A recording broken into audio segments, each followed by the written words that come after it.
Dili na kay medyo lain po. Ay ka na pagpabiyahe ninyo ba? Oh. Alright, nasa airport na ako. Tomorrow pa flight ko but I will be staying here. Hanap lang ako ng area later. Pero kakain ako. But right now, magsi-CR ako. Iniihi ako. Okay, ito yung problema ko ngayon. Kasi nga, walang mga signages. Nandito yung pagkain. Nandyan yung Jollibee. So, paano na ngayon? Bumalik ako sa arrival area. Hinahanap ko yung Jollibee. Asan ang Jollibee? Baka doon. Last time hinahanap natin yung Jollibee pagdating ko. Ngayon namang pauwi na ako. Hahanapin na natin yung Jollibee. Oo, hahanapin na natin yung Jollibee. Pupuntahan na natin yung Jollibee. Gusto ko kumain ng Jollibee. Ayoko mag-ano. Sabi mo, may Jollibee no sa lugar nyo. May pakialam. Gusto ko nga mag-Jollibee.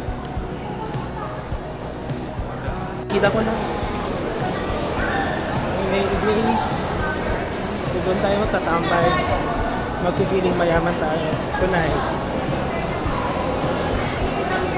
Jake. Papasok na tayo. Ito na ba yung bago nilang food hub.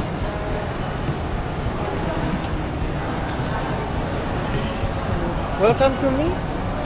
Welcome everybody. Hahanap lang tayo saan tayo kami kumain. Ano bang masarap. Yung quality. Wait lang. Matami. Parang nasa taas siya talaga yung Jollibee. Oh?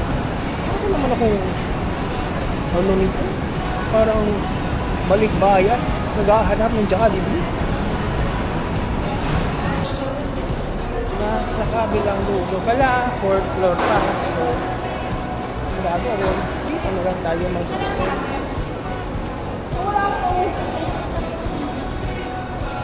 Kung nabi na Jollibee. May time pa naman ako, di ba? Tapos level 4. Parang balik ako sa simula. Close na. Bye. Okay. So, bumalik lang ako sa daan. Sa pinuntahan ko kanina. Yun na nga. Close ang ranking Jollibee. At ang daming close na mga establishment. Alam naman natin na may mga ongoing construction ng airport na yun. So, let's understand the situation. And dahil nang nagugutom ako, instead na mag-release ako, ayoko na bumalik doon sa bahay. Nandito ako sa Rapo. Hokkaido House. And wala. Ayoko alin dito yung in-order. Yan. Tada! Wala tayong choice.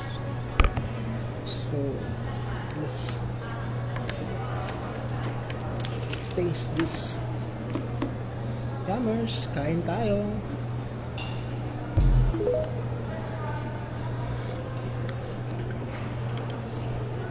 Masarap.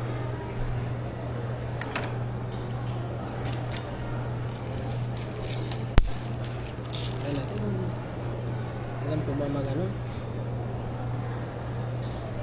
Marunong ako.